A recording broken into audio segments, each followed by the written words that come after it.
Hello everyone and welcome back to another episode of Walking and Talking with Jacko. It's the first episode of 2024. Guys, if you're enjoying this new series, please let me know down in the comments and like and subscribe. It means the world to us here at SpursRelated. But let's get straight into it. Yesterday's game against Bournemouth saw Tottenham run out 3-1 winners against a high-flying, unbeaten in 7 matches, a Bournemouth side under Iriola, who's got them playing some fantastic football, to be honest. No one really saw that coming. He really come in straight away and brought across his attacking philosophy and got Bournemouth playing some fantastic football. It wasn't pretty at first. They weren't getting the results they wanted. Some people were even calling for Iriola to be sacked, but they've stuck with him, and now they're beating Manchester United 3-0 at Old Trafford, beating Newcastle, but they come unstuck against Tottenham's Ange Postecoglou side on New Year's Eve. So a massive win for the Tottenham boys. And why was that? Why was this Tottenham side, who had a really disappointing 4-2 loss against Brighton, able to beat this high-flying Bournemouth side? I'll tell you why. I think so. Having someone of the calibre of Rodrigo Bentancur being in that starting lineup when we were told he was going to be injured until February, Ange Postecoglou always has an ace up his sleeve, and he used it on New Year's Eve for the Tottenham boys. And I'll tell you what, even though it wasn't his best performance in a Tottenham shirt, he provides that technical elegance. He's so calm, collected on the ball. And you saw the crowd, everyone who was there. You'll even see in the matchday vlog, I'm sure if I've captured it, everyone was so uplifted by just hearing his name back in the starting 11. He's so good for Tottenham. Every time he can chip in with the goals, he can play in that number 6 role, play that balls in behind, allow Son to have the licence to go forward, allow Brennan Johnson to get in behind, because we know that's where his main skills lie, on the wing, using his pace, driving at defenders. And having the creativity of a Bentancur and Giovanni Lo Celso really helped us with that attacking creative burden missing with Kulusevski and Maddison, obviously Maddison being injured and Kulusevski being suspended. So quickly talking about the creative side of the game. At the start of the game, we always come out really well, like we always do. First 20 minutes, zipping the ball about, looking to get in behind Bournemouth, and led to Bournemouth creating a mistake, passing out from the back, which Papa Matar latched onto and smashed the ball into the bottom left corner, which was great to see. However, 10 minutes later, Papa Matar gets injured. Terrible scenes, really. You saw him crying as he felt like he was going to miss the AFCON Cup. Since then, Fabrizio Romano has come out and said that he still expects Papa Matar to travel with the squad. So it'd be great to see him playing, because you know how much it means to a 20-year-old playing in the AFCON Cup. That's huge. Obviously, it's the equivalent to the Euros for English fans. So for them, like Sonny, it's a huge tournament, just like the Asian Cup is for Sonny. So it would be great to see him playing in that. But from a Tottenham perspective, back into the game. Last 15 minutes of the first half, I really thought Tottenham were poor. Really poor, actually. Some of the worst football I've seen us play this season. Bournemouth, every attack looked like they were going forward. Looked like they were going to score. Really attacking, using the width well, spreading the ball well. And Spurs just didn't really know what to do. I felt like having, obviously, 4 fullbacks along the front line, Emerson Royale and Ben Davies being 2 of them playing in the centre, Tottenham struggled aerially, and every time it looked like Dominic Solanke was getting in behind, who in my opinion didn't have his best game. I feel like if he was on the red hot form that he normally is, then we could have been a bit more in trouble, but he wasn't. Tottenham stayed resolute. Ben Davies, once again, I said on the Spurs Talk Show's channel how well he's been. He's a steady Eddie, and Tottenham fans put him under scrutiny every year, but he performs week in, week out, and he does a fantastic job. So Ben Davies, you've been stellar 2023, and I hope you can carry that form into 2024. But yeah, credit to Bournemouth. Last 15 minutes, I was really surprised they didn't score. They just didn't have that end product in the final third. Then we come out in the second half, and that Tottenham side play the football we know we can again. Heung-min Son had a couple of chances where he could have took it on his weaker foot, where he cut back and tried to shoot with his stronger foot and missed. But then again, the Sonny we all know and love, this time he drives at defenders and he does score with his weaker foot, posting in a fantastic goal. If you haven't checked out the matchday vlog, please check it out. The goals are included, so it's a good one and a fun one to watch. But yeah, really happy with Heung-min Son. Ever since losing Harry Kane, you felt like, who's going to score the goals for the Tottenham?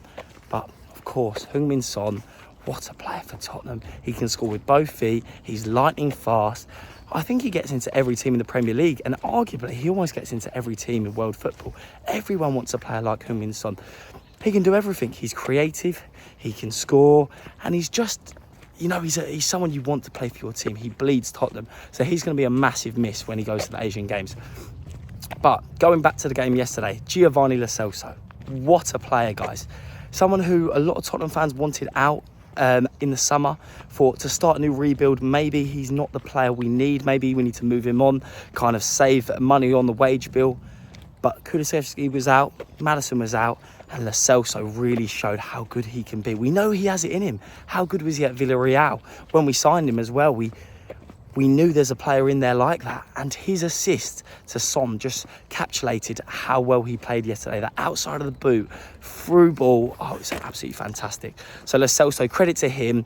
His fast feet as well. The ability to kind of shift off their midfielders yesterday, creating so much space for himself. And then to have the fantastic weight of pass to allow Son to go through for that goal was brilliant. Guys, if you haven't seen the goal, check it out. So Lo Celso, for me, probably man of the match, closely followed maybe by Destiny Udogie and Ben Davies, I would say. Destiny Udogie, what a player, guys, what a player. Defensively, unbelievable. We know how good he's going forward, but I didn't expect him to be that good defensively. I think a couple of times they got in behind and you felt like Emerson Royal didn't quite have the pace, but Udogie fantastically covered and used his strength as well. We're so lucky to tie this down to 2030, guys. I think we've got a left-back for the next decade. My only worry is the likes of Real Madrid, Manchester City will be sniffing around him and be thinking, he's a serious player and that's someone we need in our team. But right now, we've got him. And under Ange Postecoglou, I feel like everyone wants to play for Postecoglou. So, yeah, let's move on to that, actually. Let's talk about the January transfer window that opens today in 2024. Who are we going to sign? What positions do we need to sign? In my opinion, it looks like we're going to sign Radu Dragusin from Genoa, a very aggressive centre-half, very aerially dominant, extremely suited to the Premier League due to his physicality. My only worry is from the clips I've seen and from the data, he doesn't seem as comfortable passing out the back, which is a bit of a shame because in a Postecoglou system, we rely on starting that attack from the back, someone who's very comfortable on the ball. But he's an absolute monster, guys. Pair him with a Mickey van der Ven with the pace, having that ability to step forward and win the balls early and then progress from there could be very exciting. I would also like to see us sign a number 6 or maybe an attacking number 8, someone who's got a bit of creativity but is also very good off the ball. Conor Gallagher could be a perfect example of that. Can we lure him from Chelsea? I think he would like to come, but are Chelsea going to sell it to us for a reasonable price? It's hard to imagine that, especially when he's the Chelsea captain, but time will tell. But yeah, let's finish off the video by saying, what would I like to see in 2024? What can this Tottenham side achieve? Guys, we all know what we all want. We want that FA Cup, the magic of the FA Cup. If Tottenham can bring that in 2024, then that would be an amazing year.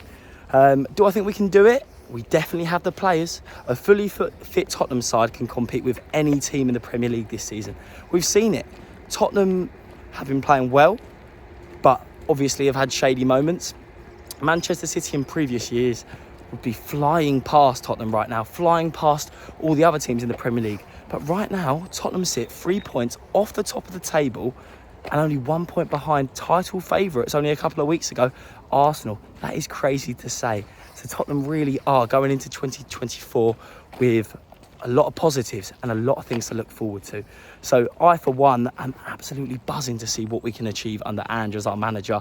He, in his press conference yesterday, said, well, correct me if I'm wrong, but we're only 3 points off the top of the table. And then the reporter said, well, are you in a title race? And he was like, well, everyone else doesn't seem to think so, but Arsenal are. So you can tell he's got that underlying confidence. He knows that he's building something special at Tottenham and we should all have reason to be excited. So guys, I'm absolutely buzzing with yesterday's result. A convincing 3-1 win against Bournemouth, who, like I said, were absolutely high flying. We now go into an FA Cup match against Burnley on a Friday night. We don't have all our players because obviously Sonny's travelling. Sarr will be travelling to the AFCON, Cup of Nations. And I think we have Kulusevski back. So it might be a midfield three of Kulusevski, Lo Celso and maybe Højbjerg. Let me know what you think of that, or would you like to see Skippy, or if you'd like to see Bentancur playing that 6 again. For me, Bentancur, Kulusevski and Lo Celso could be a fantastic midfield three. Let me know what you'd like to see in the Burnley game. Please hit the subscribe button.